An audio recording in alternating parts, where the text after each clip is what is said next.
All right, we are live. How to sell your home for top dollar. So those of you who've not met me before, I'm Kevin Petersen.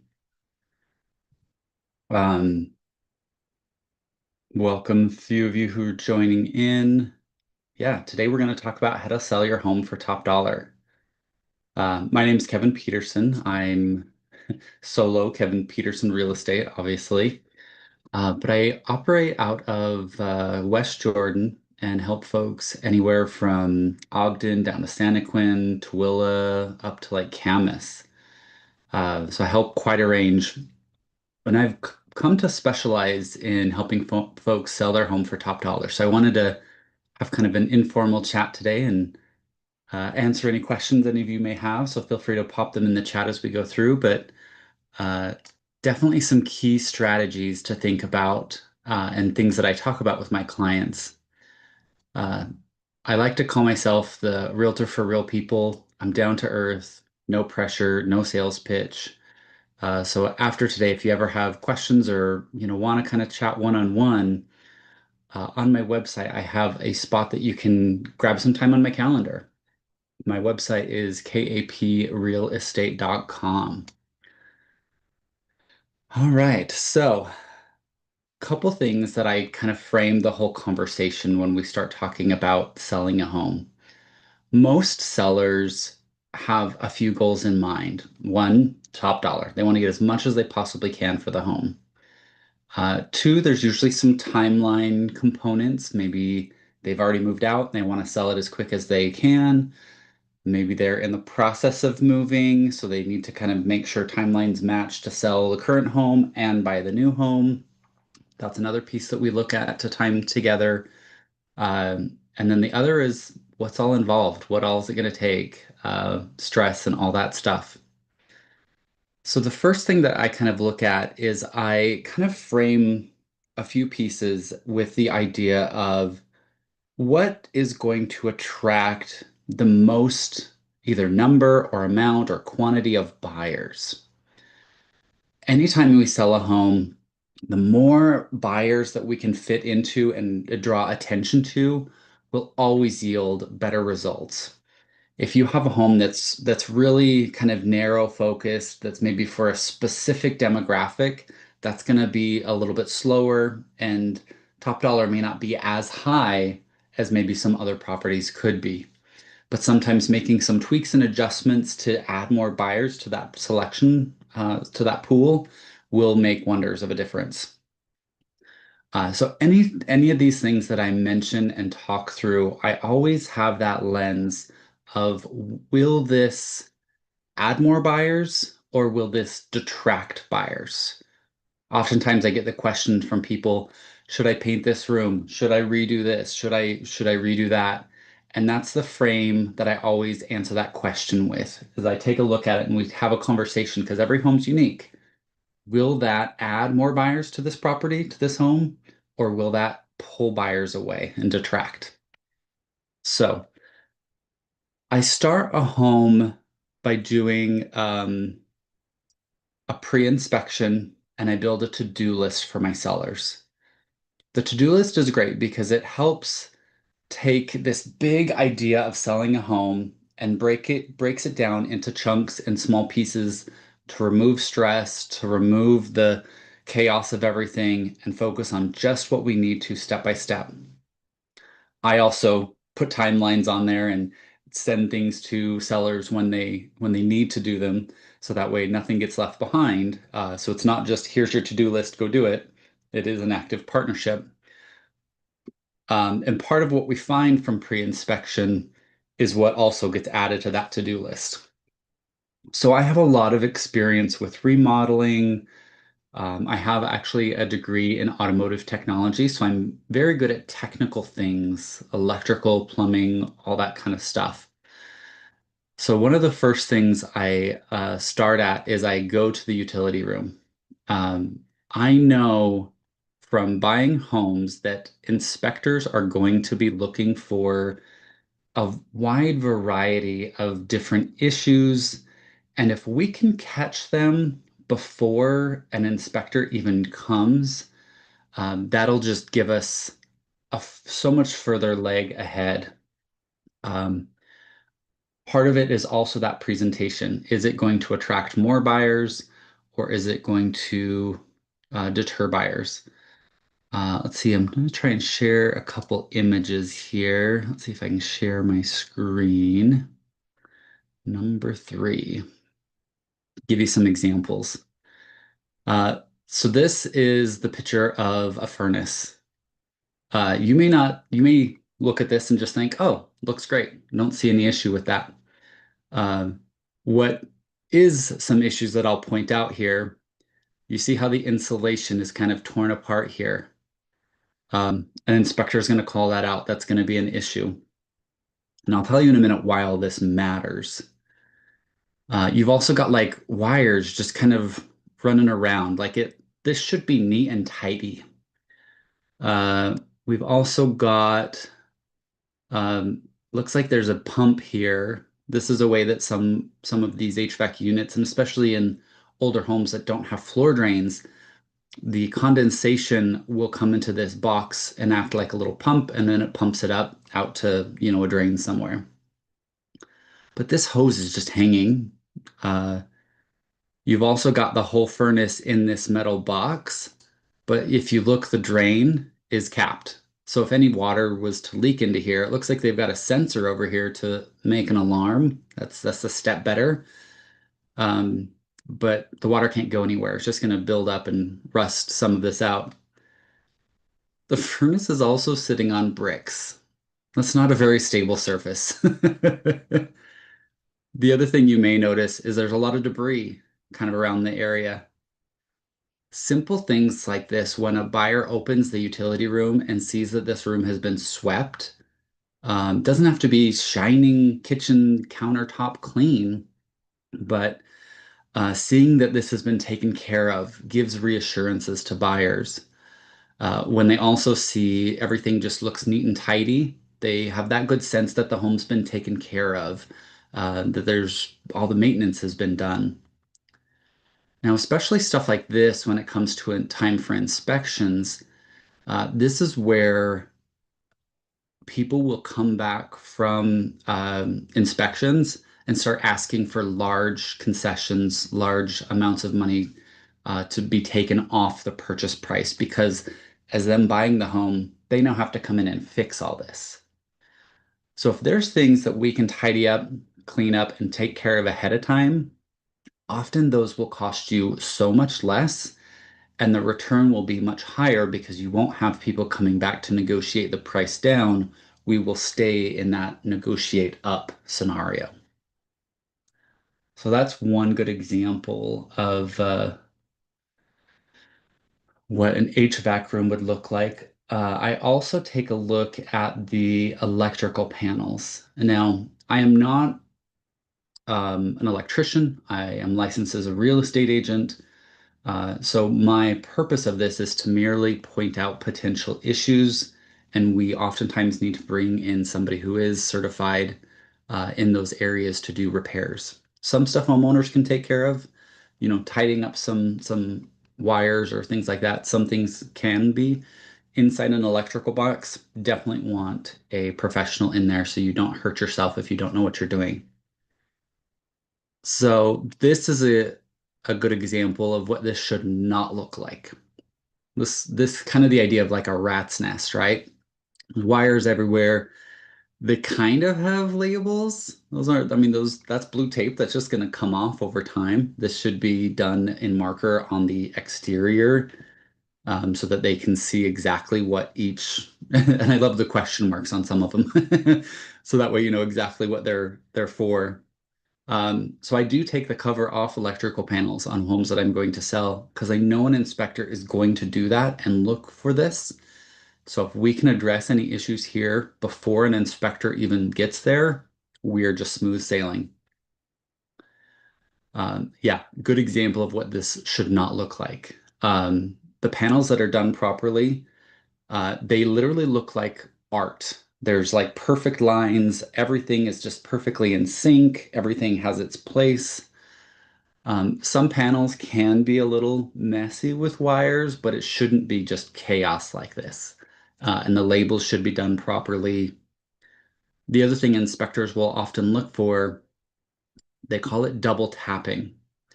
So if you have two wires coming into one spot, into one breaker, that's not allowed. Um, I think these are separate over here. I don't see any examples of double tapping in this one. The other thing they'll look for is there any exposed wire that doesn't have insulation away from that breaker? So that the idea is that if a homeowner had to open this up and had to adjust some things, they wouldn't just electrocute themselves. Things still need to be safe in this panel. Uh, Other inspection items, plumbing issues. Uh, this is a fun one. When I found this image, I kind of just laughed. You know, this is under a sink. You've got some black electrical tape kind of holding everything together. Um, this does not look like it was done professionally. I think we can all agree to that. Uh, we probably need to have this swapped out and tidied up. A lot of these things like this, couple $100, couple $100, couple $100. And I know that that can sometimes feel like a lot. Um, but the difference will be is that you spending a couple $100 opposed to them coming back and asking for thousands back. So absolutely well worth it in my opinion. Let me stop sharing here for just a sec. All right, perfect. Let me pause, see if there's any questions as we've gotten through this far. So, like I said, kind of the first step, pre-inspection. I work with my sellers to go through all the areas of the home, make sure that everything looks tidy, point out any electrical, any HVAC or plumbing issues so that we can have those addressed right from the get-go. Now, the second area that I look for is different repairs or improvements that aren't utility based of the home. This could be a broken light fixture. This could be, um,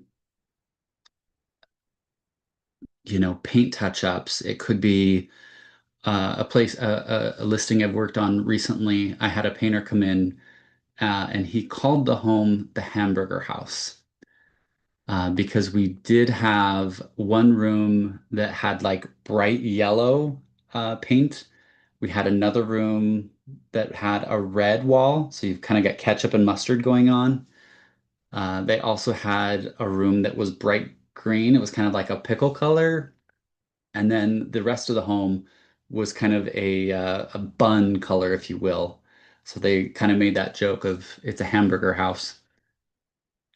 Buyers see it the same way. They see all those colors and um, they just either get overwhelmed and don't quite understand where to see what the home could look like, or if they painted the wall themselves. So oftentimes it ends up just too much.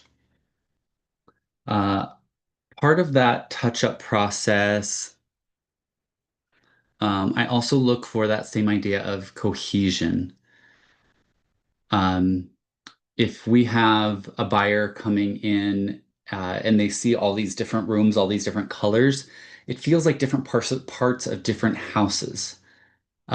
Whereas if they can come in and see that there's a cohesive paint theme throughout the home, maybe a couple accent walls, one or two, and then a lot of other things like that, allow that flow. That is kind of the key approach. Again, is it going to attract more buyers or are we going to defer buyers? Now, a big piece is the next section that I look for is lighting. This makes so much more of a difference than a lot of people may realize. Let me share my screen again here, and I'm going to show you some images. So hey, cute, looks like an aardvark. Um, Boob lights. These just deter buyers so much. They see this and they think the house is old. There's no style. There's no attraction. There's no charm.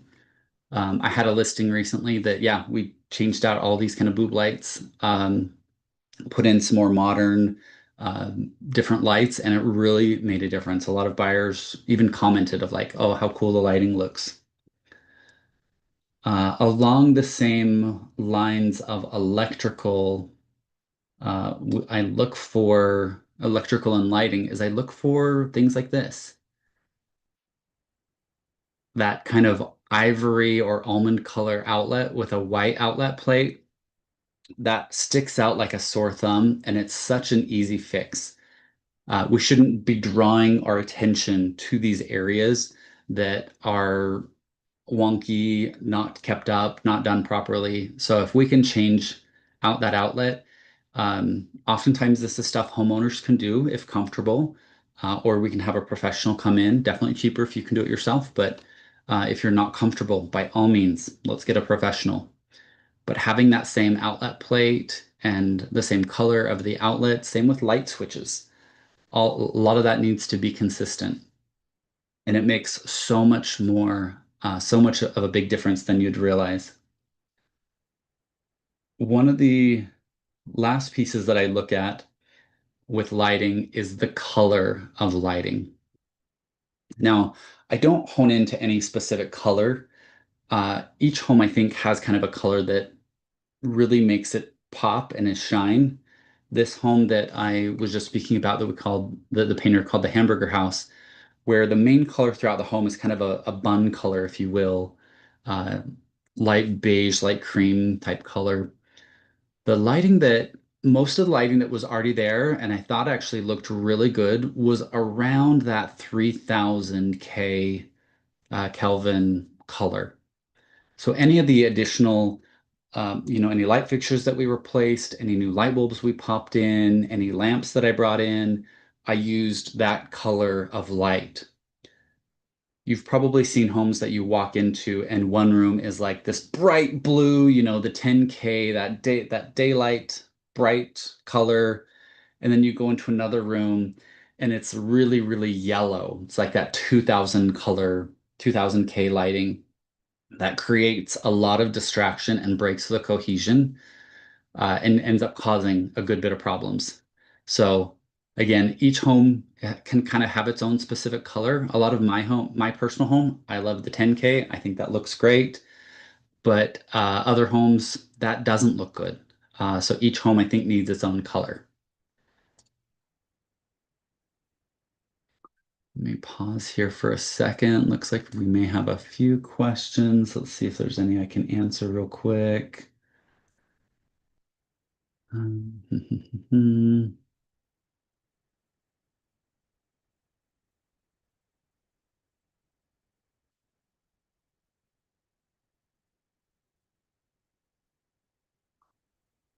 Let's see here.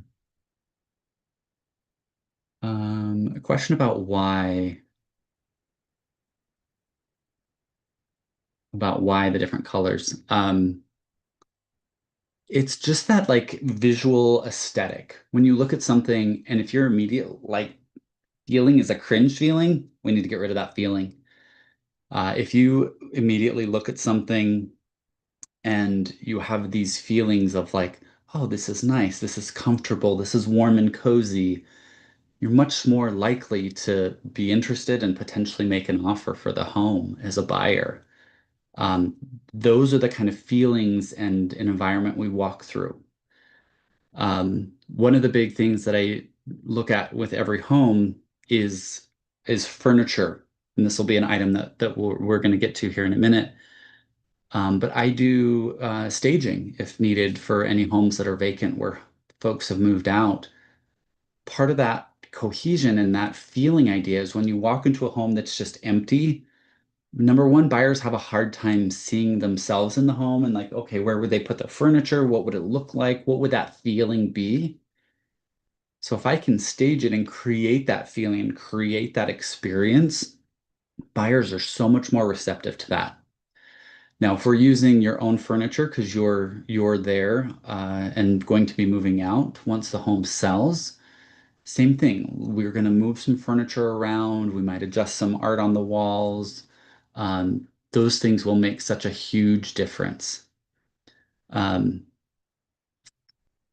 the next area, well, let me actually just keep going on that. Part of preparing a home is to, I call it kind of clear, clutter, and organize. We all have tchotchkes. We all have things that are from trips that we love, that are so memorable and special to us. And some of those are fine to have out, but some can create chaos. A lot of homes that provide a lot of attraction are homes that have kind of a modern, really clean feel. So here's kind of a before and after. I realize it's a little pixelated, but it gives you the idea. You know, a lot of our homes look like this as the before. No judgment, no pressure. We need to live in our homes. There's a bassinet. Looks like they've got kids. There's, kid toys and stuff. Life with kids sometimes is a little chaotic, and this is what a like tidy, picked up room with kids sometimes looks like, and that's understandable. When a buyer comes in and sees that, they're going to be a little apprehensive. So looking at that photo on the right, we have this same couch, we've got the same fireplace, same TV, same most of the same furniture here. They've added a couple things. We've added the lamps, we've added the artwork, um, but you can see it's very clean and minimalist. So part of that step that I give as an assignment to all my buyers is we'll walk through room by room and we'll use that to do checklists that I create to show and mark off what needs to be left out and what needs to be tucked away.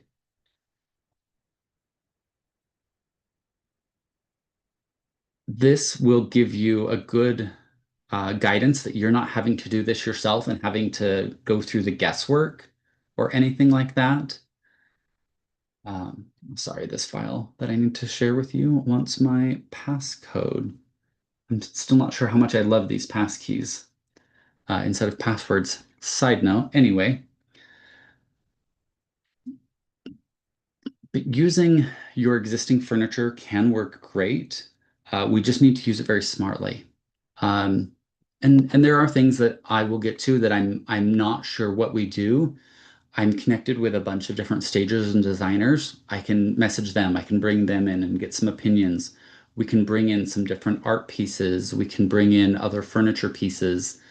I had a seller talk to me recently about working with a previous agent that they asked this question to their agent of, hey, what do we need to arrange? What do we need to put away?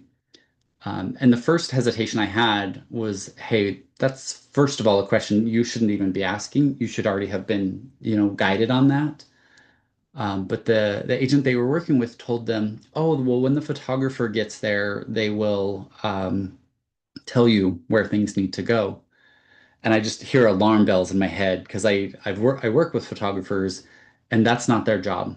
When they get there, everything should be ready. Their job is to take photos and to make it look great and move on. And that's very much what happened when the photographer got there. When the photographer got there, and the client, the seller said, "Hey, where do we need to move stuff or organize stuff?" The photographer was just like, "I don't know. That's not my job." So it's definitely stuff we have to plan and prepare for. Now, along the same lines, and this doesn't go against anybody's beliefs, anybody's thoughts, but it's a very similar idea of allowing buyers to see themselves in a home.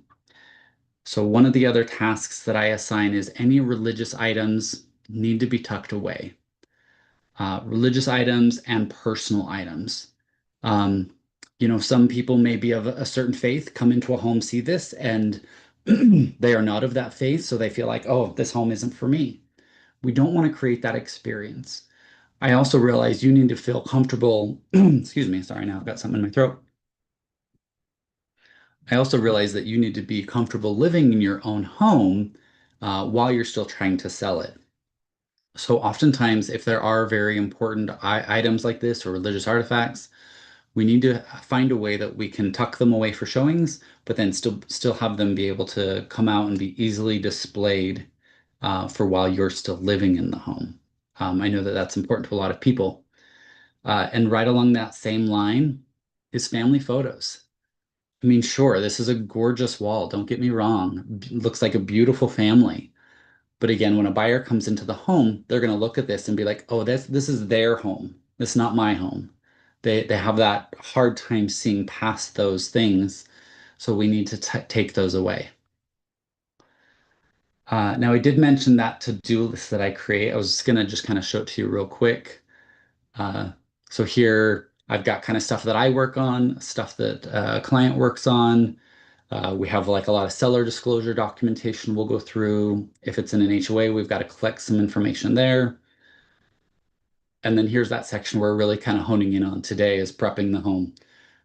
Repairs, touch-ups, clear, clutter, and organize. And our next section is cleaning. What I tell my sellers uh, is that everybody's level and expectation of cleanliness is different. So again, no judgment, nothing like that. But for a home that we're going to sell, I tell my sellers to go ahead and clean the home, do a good deep clean, and then do it again. And part of that is there's a lot of things that you'll realize, oh, I may have missed the first time, or I didn't catch. This is a good example of just inside of a cabinet. If a buyer opens a cabinet door and sees the kind of dirtiness here, they're immediately going to be turned off and kind of feel gross. The whole home should be as clean as possible so that when they see the home, they could essentially eat out of the kitchen sink. Here's a good example of that. Like, this is life. If we've lived in a sink, I washed some potatoes and the sink got a little dirty. Um, and again, some people aren't capable of doing all this. Sometimes cleaning like this is scrubbing. It's hard work. There are, I don't know, 509 cleaning services. I hope that's not a company I'm advertising for. Just grab this image, but um, the sink should look this bright and clean. You should feel comfortable, like to literally use that to eat off of. So that's why I tell my sellers, let's do a good deep clean. Again, kind of going those feelings that buyers are going to come into the home. If they see something that's super dirty, they're going to cringe and just want to get out of there as quick as possible. Um, Now, the other thing that I didn't mention a little bit, and I've never had anything happen with this, but it's more of a protection for sellers. So we're tucking away, clutter, personal items, religious artifacts, family photos, stuff like that. We also need to tuck away anything of value that can't be, and things that can't be replaced. Um, you may have this painting, this artwork piece, or this little tchotchke thing that was from a family member who may have passed, that it's so important to you, it's so special to you. We should box that up and tuck it away. I've never had anything stolen from a listing. I've never had anything broken, but oftentimes listings, people come in with kids. Some kids are just instant like, oh, hey, that's cool. I want to grab it and touch it. May accidentally drop it, may accidentally break it. I would hate for that special thing of yours to get broken on accident. Um, Open houses, we don't control who's coming and going. We're watching as much as and as good as we can. If you have a jewelry box setting out, there are people in the world who are going to pop that open, grab stuff out, put it in their pocket, and we aren't even going to know. Anything valuable like that should be tucked away. It should be difficult for them to find it and get to it. Medications. I come from a family where we've had different issues with addiction. People sometimes aren't in their right minds, and and do things they wouldn't normally do. So we need to just remove those opportunities so that and there's no issues on your end as a seller. So those are kind of the key areas that I focus on. We could definitely go much more in depth on a lot of other areas. But again, we're looking from the lens of will this bring in more buyers or will this deter buyers? That's kind of every decision that we look through. We do a pre-inspection and build that to-do list. We're looking for things in like the utility room, making sure everything's functional, all the maintenance has been caught up on, repairs, paint touch-ups, painting a wall, miscolored, making sure cohesion is key throughout the home. Lighting, replacing some of those old light fixtures, boob light fixtures, the old square ones from the 80s. Um, some are modern, some are kind of cool looking, but if it's just kind of your, $10 light fixture from the 80s, let's probably swap it out for something else. Lighting, we're also looking for the color of light throughout the home to make sure we have a consistent look and feel. Deep cleaning, clean, and then clean again. And personal items, tuck those away, religious items, items that can't be replaced, items of value, and any clutter. Let's tuck that away. Those are my main key areas that I focus on to sell homes for top dollar. And I tell you time and time again, it works and it makes a difference. I've had multiple homes where I've set a list price and had offers come in and it ended up negotiating up to get way above the list price.